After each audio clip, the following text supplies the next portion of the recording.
That's where the good old basic jab comes in, Nick, isn't it?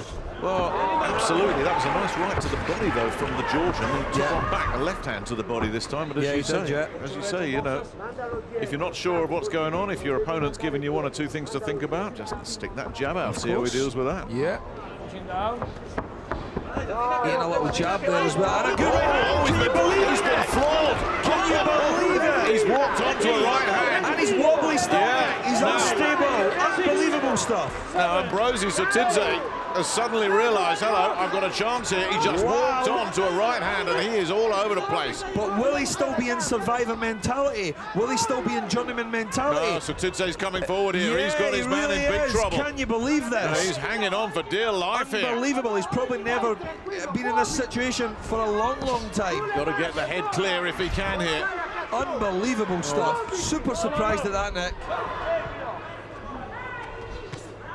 Good body shot from Momoa there. Good right hand as well. Well timed. Heads have landed a couple of times. Nick's got to be cautious of the head. Holding Georgia. Yeah, I think Sotidze felt that last one as well. Yeah, he really did. He really did feel that shot. Anytime you see a guy holding, that's always the giveaway. And he's at it again. Yeah, I think this might be.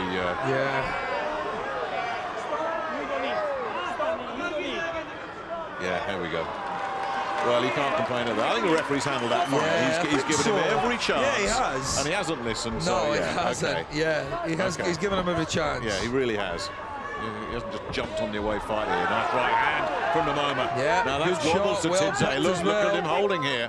Yeah, but it's just occasional little flurries now from the Georgian.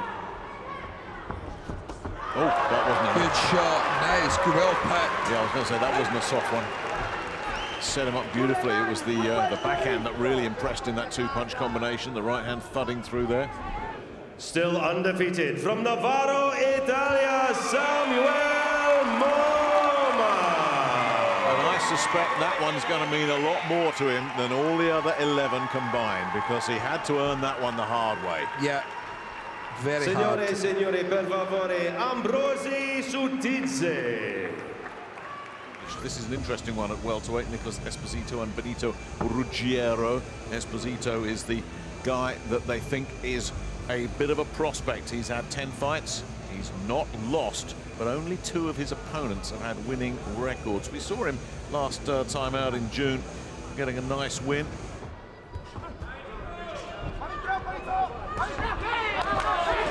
Now then, Esposito, oh, that's a nice left hand. As we have to get back to serious business here. That really was a sharp little left hook.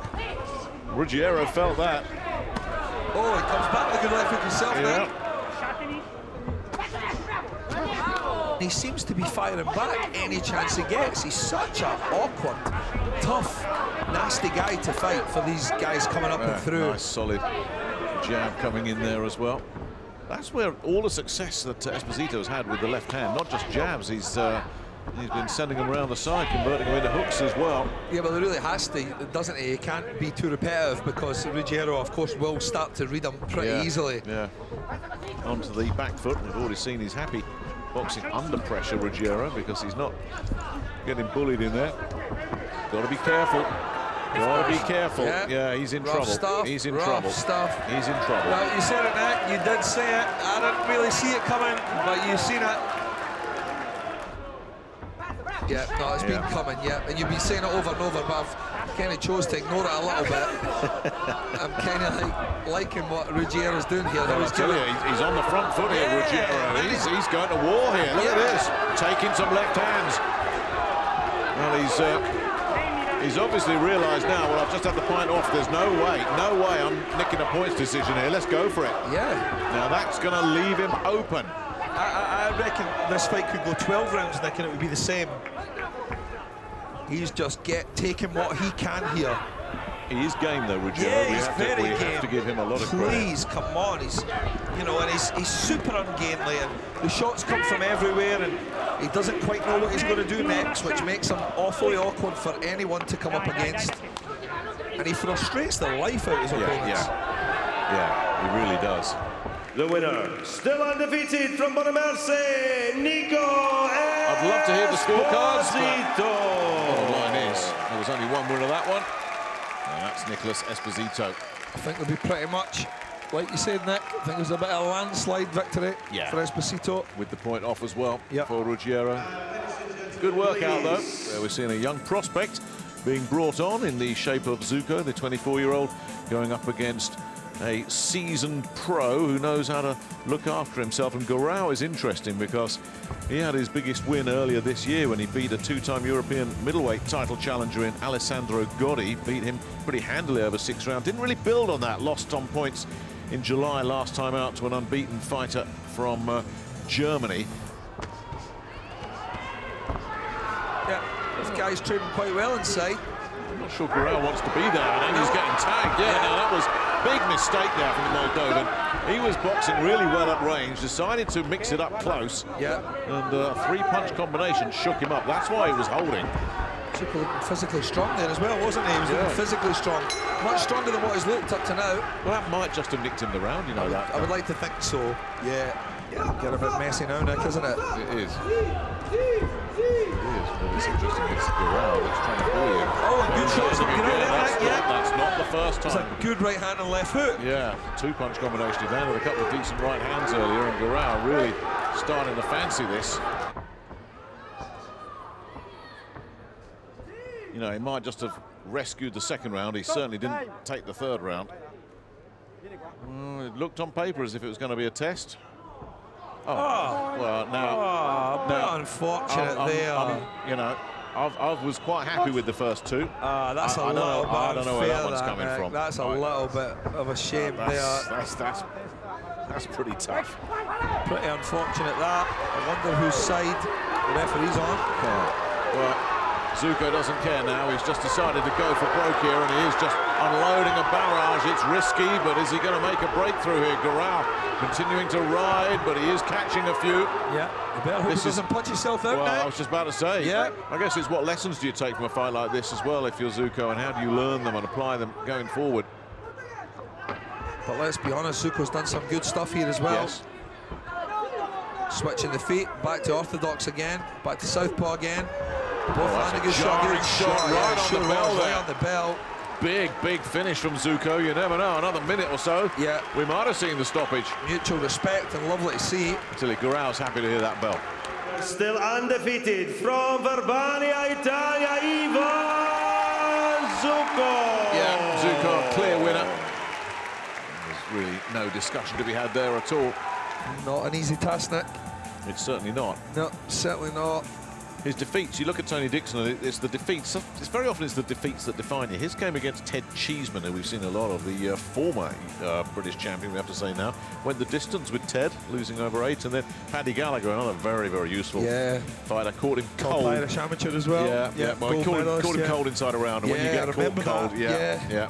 that's the only time Dixon's been taken out early. So it's decent caliber fighters that have got the better of Tony Dixon. Tough ask against Prodan in Prodan's hometown, and Prodan does love, we talked about this before tonight, Prodan loves to set a tempo, comes out fast, so he'll be getting a reaction out of Dixon immediately. Always super compact as well, Nick. Yes. Really, really firm and strong, and I like how he leads and how he presses on the front foot, and his head movement's always impressive as well. Doesn't leave a target area, He doesn't really, you can tell he's been really well schooled.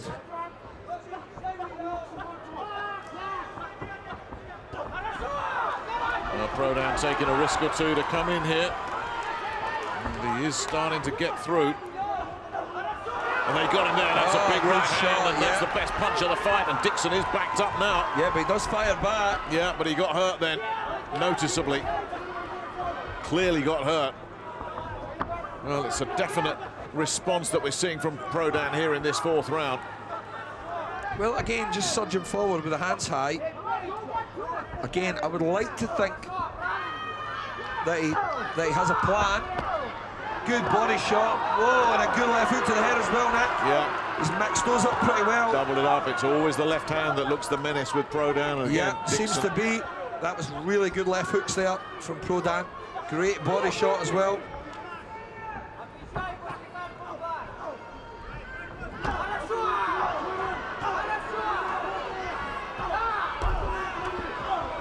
Prodan coming out as he has the last couple of rounds. landing solid, purposeful blows, trying to just solid, break through here, and I really think he is is starting to break through. Yeah, Dixon. really trying to make a dent in Dixon now, isn't he? Dixon was forced to hold there, and he's still holding. He's trying to get his jab going here. Reloaded that left hook as well, Nick. Recoiled it.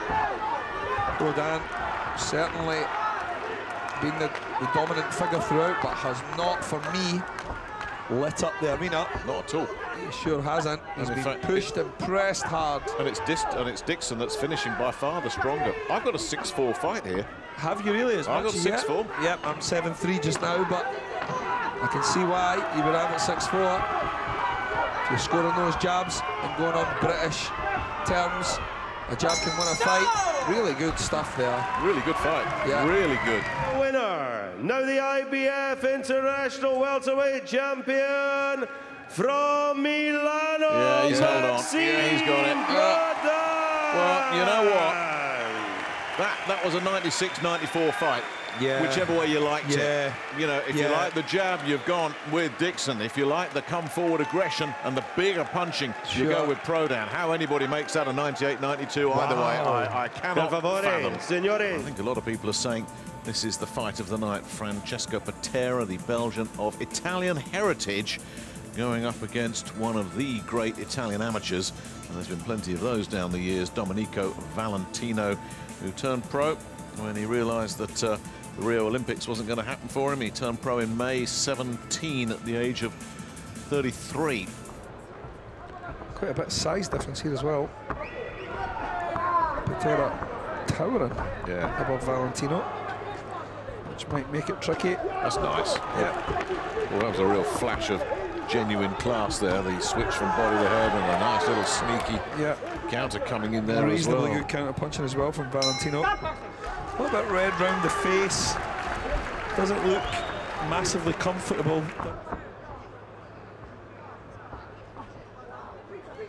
I'm still really surprised that Patera's not banging his jab and really using it as a weapon rather than a rangefinder and a, Gets caught again there and again. Yeah, and again.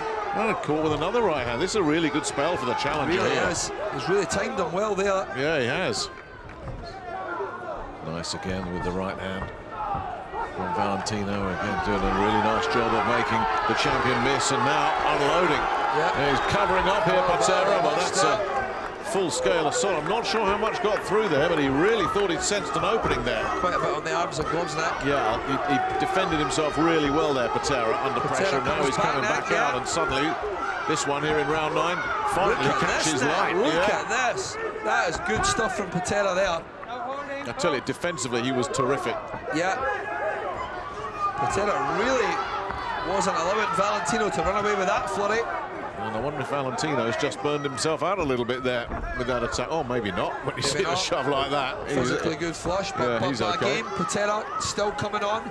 Wonder if he can maintain this pressure. Like he's got a bit of rhythm going here. Not step off the line, he has to keep on the line. Keep the pressure on Valentino, or he's going to get countered, he's going to get picked off like that. There you go. Every time Patera gives a bit ground, he's going to get comprehensively outboxed. He has to maintain this pressure, as tough as it is. If he wants to walk away with that title tonight, he has to keep that up. To the fight, score some points like that. Good right hand from Valentino there.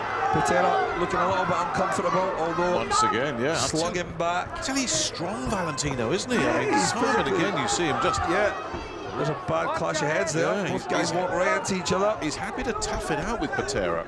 Those first 6 or 7 rounds, he was just really plodding through them. And I tell you, he's really on the receiving end here as Valentino's going for it here inside this last minute. That's a slip. There's no way that's a... Oh, no.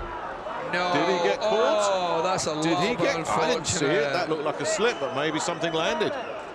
Maybe something landed. I've never seen anything, Nick. If anything, maybe punching on the way down. He's not complained. That must have been a shot that must landed. Have been, yeah. For the winner, and still As soon as you heard that first wide one, you knew he got it. The pressure, the consistency, the volume, Nick, As ever, the come-forward fighter, the guy that looked like he was controlling it. Yeah, the pressure, but you know what? the consistency, That was a harder night for him than those scores lines suggested. Much harder. And you listen to the reaction of the crowd. Yeah. Whoa. We look at the tail of the tape. And, as you see, even though Oshegui has boxed at light heavyweight, he doesn't carry an awful lot of physical advantages into this one. The reach is exactly the same.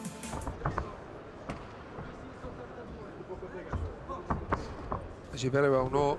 Well, at the moment, Oshegui is keeping a watching brief here and not watching very well, because Scardina is able to cut through those defences, which look a little bit loose and open. Now he's going to work inside there. That was better. I have seen Oshegui land a couple of overhand rights. Allows Scardina's jab just to drift a little bit short and pops a right hand counter over the top, so clearly knows what his intentions are.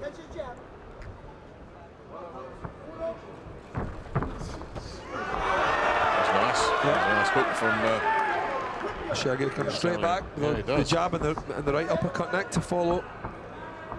So Scardina certainly not getting all his own way here. Opting for that fast light jab to be scoring points. It's pretty wild. Easy for Oshegui to deal with. Sorted those out without any issue. Rode those shots pretty comfortably. Oshegui missing, but then getting the second one through. Oh, landed it. Big stiff right hand there. Oshegui in trouble here. Scardina going to work. Still got 1:15 of this second round to go. And he's going with a big left hook there, Nick. Now that was impressive. Oshegui's bounced up way too quickly. He's looking around as if I'm okay, but he got hurt with the right and he got wiped out with the left, and there's still almost a minute left of this round. There isn't much weight behind that shot. Backed up towards the ropes again. Nice sharp right cross followed off the jab there. That was nice. Just basic textbook stuff. Good body shot from Oshegui there. And a good right hand counter. He's giving something back. Tough fellow.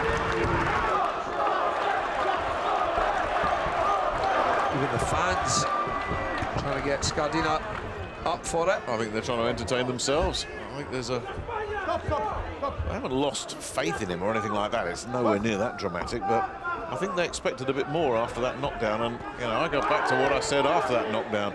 This is reminding me of that Henry Kekalainen fight where he had the Finn in trouble early and never built on it. Totally took his foot off the gas. Never built on it. And now he's getting rounds again. Again, he's caught with an uppercut there.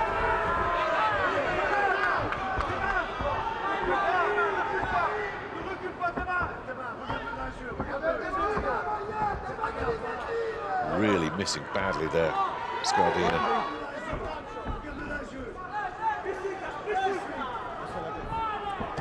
Whoa, yes, he really is going for it here. Good right hand from Oshegui there.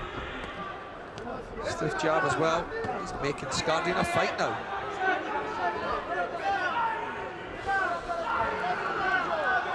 For the winner, and still IBF International Super Middleweight Champion from Rozzano, they're happy enough.